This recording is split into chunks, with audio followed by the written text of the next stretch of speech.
Okay.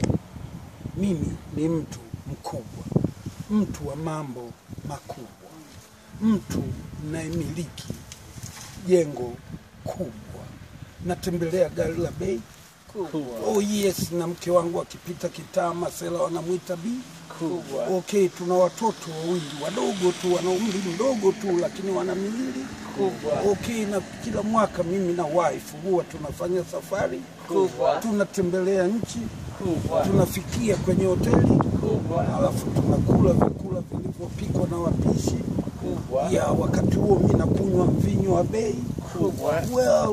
Well, huku naongea na watu kubwa. Siongei na watu wadogo wadogo, watu mafala, naongea na watu wakubwa. Tunaongea mambo makubwa, mambo ya mabarabara, mambo ya majengo, mambo ya uvuvi.